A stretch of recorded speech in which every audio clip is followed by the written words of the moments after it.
इस बार टारगेट पर कौन है? क्या ईरान के सर्वोच्च नेता अली खामेनेई है? क्या ईरान के सदर मसूद पेजेश्कियन है? या फिर ईरान की मिलिट्री लीडरशिप है?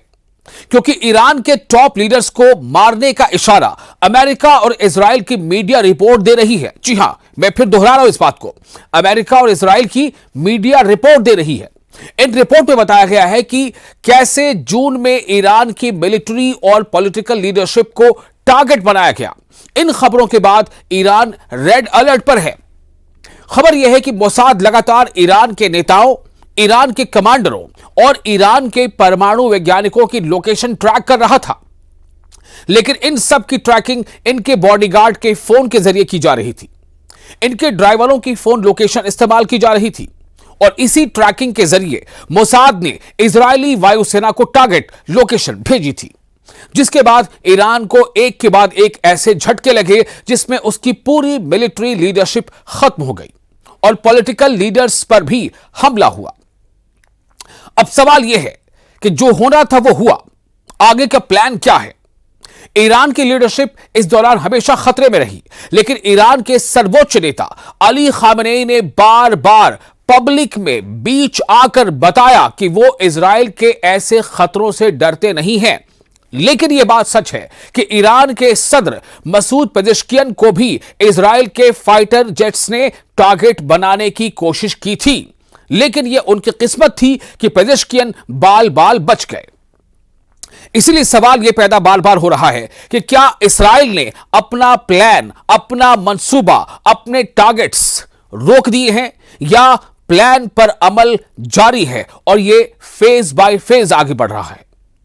अगर अगली बार हमला हुआ तो ईरान पलटवार करेगा, यह मिसाइल गारंटी दे रही है।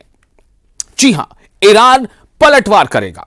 जुलाई में ईरान के राष्ट्रपति मसूद पेजेश्कियन ने खुद दावा किया था कि इजराइल ने युद्ध के दौरान उनकी हत्या की कोशिश की थी। जब वो युद्ध के दौरान एक बैठक कर रहे थे, उसी दौरान इजराइल ने बमबारी के जरिए उनकी जान लेने की कोशिश की, लेकिन इजराइल अपने मिशन में नाकाम रहा। क्या कहा था मसूद पेजेश्कियन ने, राष्ट्रपति ईरान ने? उन्होंने कहा था कि हम युद्ध नहीं चाहते, लेकिन अगर वो हमला करेंगे तो हम पूरी ताकत से उनका सामना करेंगे। हम लड़ना नहीं चाहते, यह बात हमने शुरू से कही है, लेकिन हम युद्ध से डरते नहीं हैं।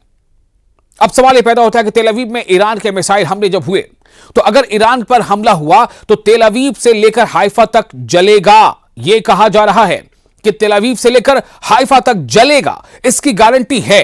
इजराइल को भी मालूम है कि ईरान के मिसाइल पावर यह ताकत रखती है और वो उसे 12 दिनों के युद्ध के दौरान बार बार आजमा भी चुके हैं। जब ईरान ने जून में हुई जंग 500 से 600 मिसाइल इजराइल की तरफ दागी थी। इसलिए बड़ा सवाल उठ रहा है कि आखिर क्यों ईरान और इजराइल के युद्ध का फिर से खतरा मंडराने लगा है? यह बड़ा सवाल है। क्या अमेरिका और इजराइल की रिपोर्ट मोसाद के अगले ऑपरेशन की तरफ इशारा कर रही है, जिसे नेतन्याहू के ऑर्डर पर बहुत जल्दी अंजाम दिया जा सकता है? यह एक सवाल है। ईरान के राष्ट्रपति मसूद पेजेश्कियन जो आशंका जता रहे हैं, उससे सवाल यह उठता है कि क्या ईरान में अब ऐसे धमाके फिर हो सकते हैं? क्या ईरान में एक बार फिर टारगेटेड अटैक्स हो सकते हैं? लेकिन ईरान ने भी एक बार नहीं, कई बार यह एहसास करा दिया है कि ईरान इस बार ज्यादा लंबा युद्ध करने के लिए तैयार है। हजारों में उसने अपने मिसाइल गिनाए हैं और कई बार ईरान के अफसरान ने यह भी कहा है कि जो मिसाइल हमने पिछले युद्ध में जो 12-13 दिन तक चले थे उसमें इस्तेमाल किए हैं, वो तो महज एक बानगी थी।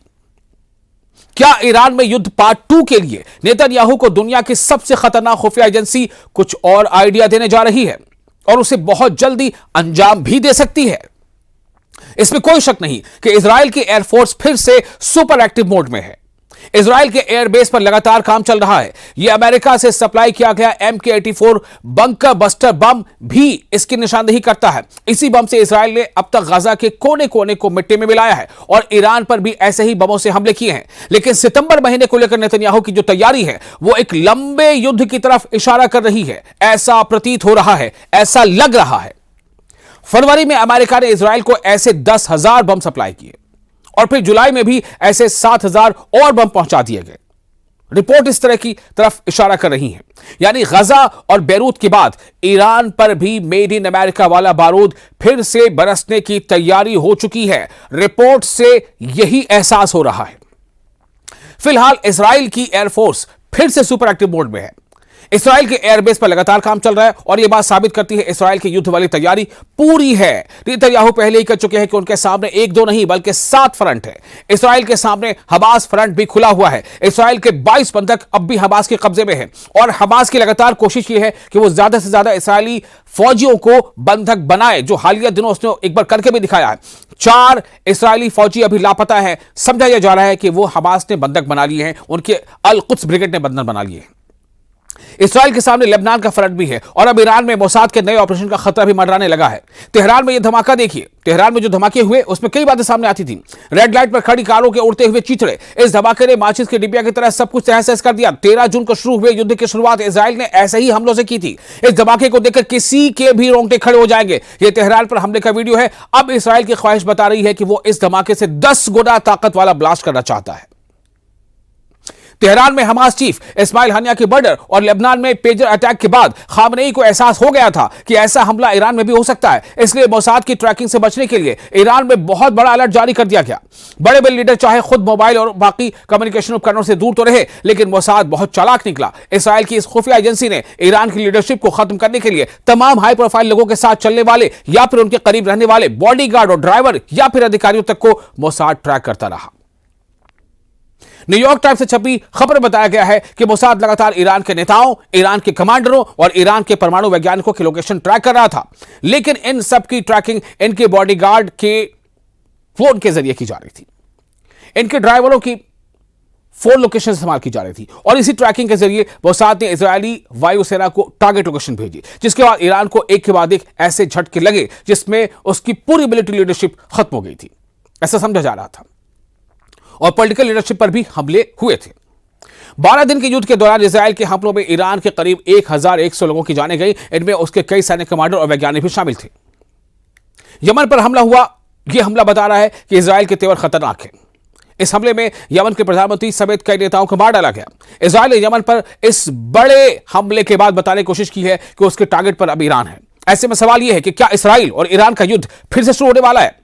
अगर युद्ध शुरू होने वाला है तो टारगेट पे कौन है? सबसे बड़ा सवाल यही है। इस धमाके में इस्राएल ने अपनी नई फायर पावर दिखा दी है। यमन ने इस्राएल का अब ऐसा हमला नहीं देखा था अब तक। लेकिन सवाल यह पैदा होता है कि ईरान की तैयारी कैसी है? हमला यमन पर हुआ, लेकिन पैगाम, मैसेज इस्राएल ने ईरान को दिया। नेतन्याहू ने बता दिया है कि न यमन सुरक्षित है, न ईरान अपने को महफूज समझे। इस धमाके में इस्राएल का ऑपरेशन तेहरान पार्ट 2 साफ साफ नजर आ रहा है। नेतन्याहू बताना चाहते हैं कि हाल वो यमन का कर रहे हैं, जो कयामत वो यमन पर बसा रहे हैं, वही अंजाम फिर से ईरान का भी हो सकता है। लेकिन सबसे बड़ा सवाल यह है कि ईरान क्या कर रहा है? क्या ईरान ख्वाब गफलत में है? क्या ईरान गफलत की नींद सो रहा है? क्या ईरान कॉम्प्लेसेंसी का शिकार है? क्या ईरान कॉम्प्लेसेंसी का शिकार है? बिल्कुल नहीं। ईरान कॉम्प्लेसेंसी का शिकार नहीं है। ईरान ख्वाब गफलत में सो नहीं रहा है। ईरान ने ऐसी तैयारी कर ली है जो उसके बड़े बड़े कमांडर बीच बताते रहे हैं। ईरान की तैयारी ऐसी है कि अब वो इसराइल के साथ लंबे युद्ध के लिए तैयार है। न सिर्फ इसराइल के साथ, बल्कि Israel US war. Israel US war का मतलब समझिए। इसका इसराइल यूएस वॉर का मतलब क्या है? बल्कि कहा तो यह जा रहा है कि अगर ईरान ने दोबारा हमला किया, यानी अगर ईरान पर किसी तरह से कोई छेड़छाड़ हुई और ईरान दोबारा हमले पर आया, तो ईरान की ताकत ऐसी है कि शायद, मैं कह रहा हूं शायद, इसराइल सफ़े हस्ती से मिट जाए।